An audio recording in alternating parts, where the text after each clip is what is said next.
हाँ विद्यार्थी लोग, ऑडियंस, व्यूअर्स, आज हम 10th क्लास के लिए बिहार बोर्ड की परीक्षा में पूछे जाने वाले कुछ साइंस के सेट देने जा रहे हैं जो विद्यार्थी को बहुत हेल्प करेगा उसके सवालों को हल करने में।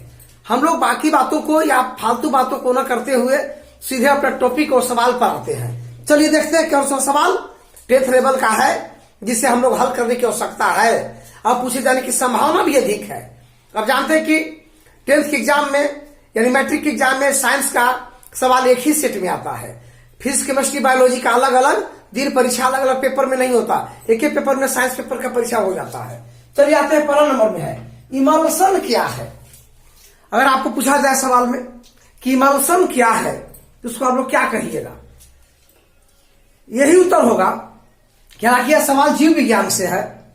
जब हम लोग भोजन को खाते हैं तो खाने के बाद उस पर लार गिरता है, इसके बाद जठर ग्रंथि का जठर रस गिरता है। तो जठर रस होता है अम्लीय, तो सबसे पहले भोजन कैसा हो जाएगा? अम्लीय आमाशय में। फिर आगे बढ़ेगा तो पित्त की थैली से उस पर पित्त गिरता है, पित्त होता है क्षारीय। अब भोजन अम्लीय से हो जाएगा क्षार। तो भोजन का अम्लीय से क्षारीय होना इमल्सन के नाम से जाना जाता है। तो भोजन में ये अम्ल और क्षार, जठर रस और पित्त एक बहुत ही आवश्यक है। ये जूस है यानी पाचक जूस या डाइजेस्टिव जूस के नाम से जानते हैं, जो डाइजेशन में बहुत ही मुख्य भूमिका निभाते हैं। इस तरह से हम कह सकते हैं कि इसी प्रकार से भोजन का अम्लीय से क्षारीय होना इमल्सन कहलाता है। जठर ग्रंथि से जो रस निकलेगा वो अम्लीय होता है, भोजन के बड़े टुकड़े को गला करके छोटे टुकड़ों में बदल देता है। अब पित्त जो है उसका क्षारीय गंध है, स्वाद है। तो इसको क्या करते हैं कि यह क्षारीय गंध जो है इसके द्वारा यह क्षारीय स्वाद, क्षारीय गुण के कारण जो रोगाणु कीटाणु कुछ बेकार पदार्थ खा गए हैं उसको यह कैंसिल कर देता है। इस प्रकार से पीएच मान में भी आप पढ़ चुके हैं कि किसी भी अम्ल का पीएच मान 7 से नीचे होता है और क्षार का पीएच मान 7 से ऊपर होता है। 7 पर उदासीन होते हैं। तो इस तरह से उत्तर आप इमल्सन के बारे में लिख सकते हैं। नंबर 2, दांत तथा कोशिका का अध्ययन करना क्या कहलाता है? आपको याद है तो बोलिए। दांत और कोशिका का अध्ययन करना क्या कहलाता है? तो ये उत्तर में आप लिख सकते हैं कि दांत का अध्ययन करना ओडेंटोलॉजी कहलाता है। ओडेंटोलॉजी या इसको हम डेंटोलॉजी भी कहते हैं।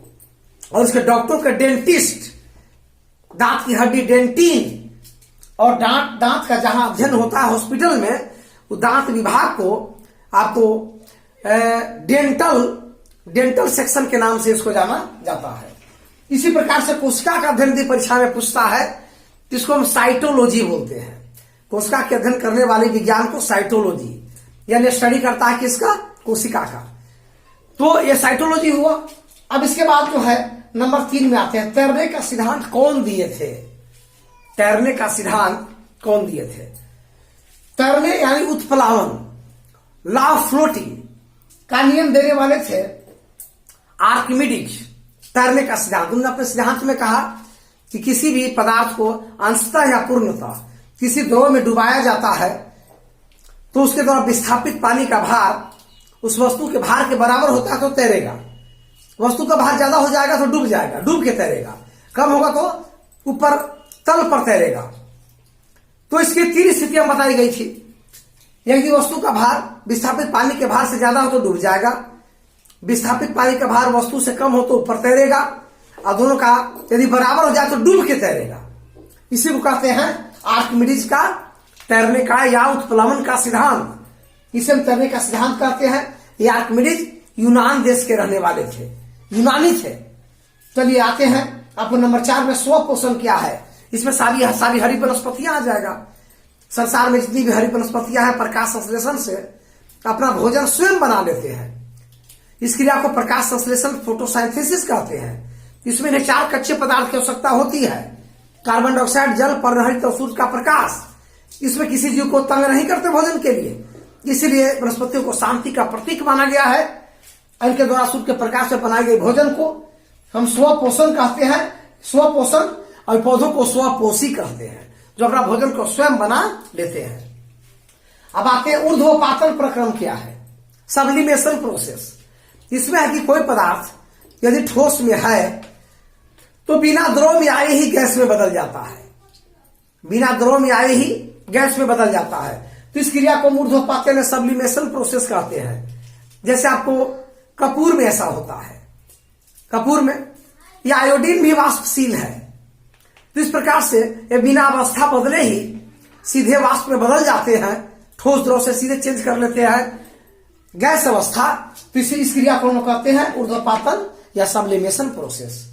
उसी प्रकार से छठा में आते हैं धातुओं के संरक्षण से क्या समझते हैं। चाहे लोहा हो या निकेल हो या कोई भी धातु हो, वह रगड़ाकर नमी से, ऑक्सीजन से, हवा, सूरज की गर्मी से, बरसात से नष्ट होते रहता है। तो इस प्रकार से धातुओं का नष्ट होना कहलाता है संक्षारण। इसका सबसे अच्छा उदाहरण है लोहा में जंग लगना, रोस्टिंग। तो रोस्टिंग में लोहा खराब हो जाता है, तो इसी को कहते हैं धातुओं को संक्षारण। या आपका बर्तन है, बर्तन को मांजते हैं तो मांजने से वो धातु रगड़ाता है, रगड़ाते रगड़ाते 1 किलो का तसला कढ़ाई आपको साल, 2 साल, 4 साल के बाद कुछ 100, 200, 300 ग्राम घट जाता है। कुछ आंच पर चढ़ाते हैं तो आंच से जल करके नष्ट हो जाता है। तो यही सब है धातुओं का संक्षारण, यानी प्राकृतिक या कृत्रिम किसी भी रूप से धातुओं का नष्ट होना कहलाएगा धातुओं का संक्षारण। आप पढ़वे किए हैं, पेंट लगाकर, तेल लगाकर, जस्तीकरण करके धातुओं के ऊपर परत जमा दी जाती है तो संक्षारण रुक जाता है, इसे कहा जाता है धातुओं का संक्षारण। चलिए कुछ किण्वन प्रक्रम का उदाहरण दें। हालांकि ये सब सवाल चल रहा है रसायन से। कुछ किण्वन प्रक्रम, किण्वन, तो किण्वन में क्या होता है कि इसमें ईस्ट नाम का एक कवक भाग लेता है।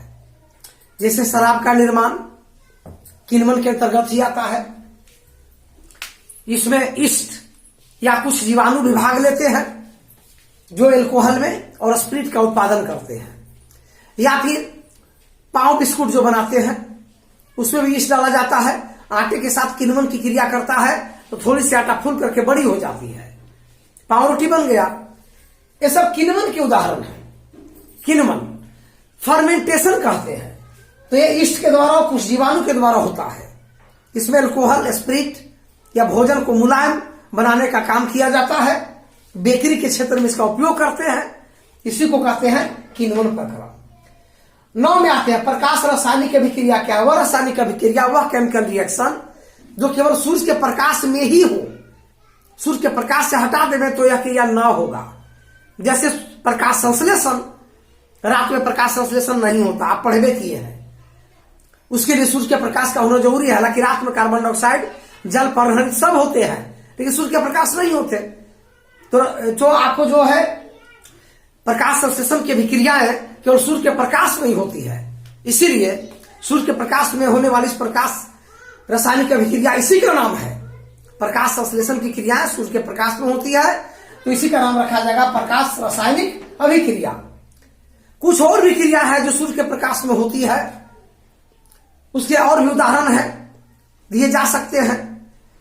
जैसे दूध दही को धूप में रखने से खट्टा जल्दी हो जाता है, किण्वन की क्रिया बनने का स्पीड जब बढ़ जाता है।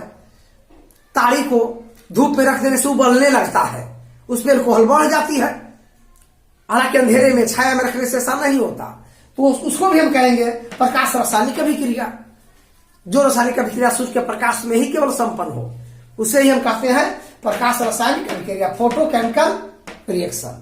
चलिए 10 में आते हैं स्वान, मेंडलीफ, हरगोविंद खुराना का संबंध किस विषय से है? स्वान तो जीव विज्ञान से संबंधित है। स्लाइडेन स्वान पूरा नाम, एक और वैज्ञानिक के साथ मिलकर Matthias Schleiden and Theodor Schwann, Matthias Schleiden and Theodor Schwann, ये 2 वैज्ञानिक मिलकर के कोशिका सिद्धांत दिए थे, जिनका संबंध जीव विज्ञान से है। मेंडलीफ की आवर्त सारणी, इनका संबंध रसायन विज्ञान से है। इन्होंने आवर्त सारणी बनाया। किस प्रकार से आवर्त सारणी बनाए? आवर्त और सारणी मतलब इसमें आवर्त और वर्ग में बांट दिए। शुरू ये 7 आवर्त और 9 वर्ग में बटा था। तो ये रसायन से के क्षेत्र से जुड़े हुए हैं और ये जो है तत्वों के गुण धर्म बताने के लिए ऐसा सारणी का निर्माण किए थे। एक गुण वाले, एक धर्म वाले जो तत्व हैं उनको एक निश्चित क्रम में सजाने के लिए, पढ़ाई में सुविधा के लिए सारणी बनाए थे। हरगोविंद खुराना जीव विज्ञान से जुड़े हुए हैं। आप जानते हैं कि गुणसूत्र की छोटी इकाई जीन है, तो इन्होंने जीन किस किस केमिकल रासायनिक पदार्थों के मिलने से बना है, कितनी प्रतिशत में, उतना रासायनिक पदार्थ को उतनी प्रतिशत में मिलाकर लैब में इन्होंने जीन तैयार कर दिया, जिसे कहते हैं आर्टिफिशियल जीन, कृत्रिम जीन। इसके लिए इन्हें नोबेल पुरस्कार भी दिया गया है जीव विज्ञान में, हरगोविंद खुराना को। इनका संबंध जीव विज्ञान से है। चलिए 11 में आते हैं, लोहा के अयस्क कौन कौन है। लोहा के अयस्क आयरन के और जिसे कहते हैं अयस्क हेमेटाइट, मैग्नेटाइट, सीडेराइट है। हालांकि खनिज जमीन के अंदर से खनन द्वारा, माइंस द्वारा निकाले जाते हैं और इनका बात्या भट्ठी में ले जाकर उच्च ताप पर इनका परगलन किया जाता है और इनसे लोहा का निष्कर्षण किया जाता है। तो इस प्रकार से आप लिख सकते हैं कि लोहे के 3 अयस्क हैं, हेमेटाइट, मैग्नेटाइट और सीडेराइट।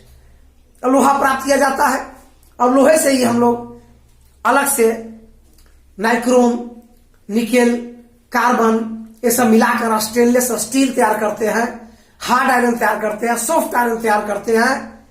ये सब जो है अलग अलग सिस्टम है, आयरन के प्रकार हुए। कुछ आयरन जिसका सामान बन चुका है, टूट फूट जाने के बाद उसे आप सस्ते भाव में कबाड़ी वाला को दे देते हैं, वो ले जाकर के उसी लोहा को गला देता है और गला करके फिर से नया सामान बना दिया। वो सामान सेकेंड दर्जे का सामान होता है, उसका कीमत भी कम होता है। और एक जमीन के अंदर से हेमेटाइट, मैग्नेटाइट, सीडेराइट निकाला गया, उसे डायरेक्ट पहली बार जो लोहा का सामान बना वो ओरिजिनल होता है, उसका जो कीमत भी अधिक है और लास्टिंग भी अधिक होता है। ये दोनों लोहे में फर्क है। आपका घर उठता है, छड़ लेने जाते हैं, लोकल छड़ वो होता है, और एक होता है ब्रांड छड़। लोकल छड़ का कीमत बहुत ही कम है, वो इधर के लोहा, कांटी, तरह तरह के लोहे के टूटे फूटे सामान को गला के तैयार की जाती है, सस्ता में मिलेगा।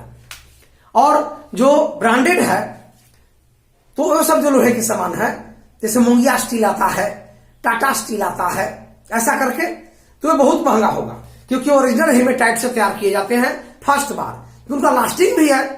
अब 50 साल के बाद ये घर को तोड़ेंगे तो चमकता हुआ पतला धागा के रूप में दिखेगा, लेकिन ये नहीं दिखेगा। जो सेकेंड हैंड लोहे को गला करके बनाई दी है, ये मिट्टी बन जाता है, इसलिए इनका कीमत में भी फर्क होते हैं।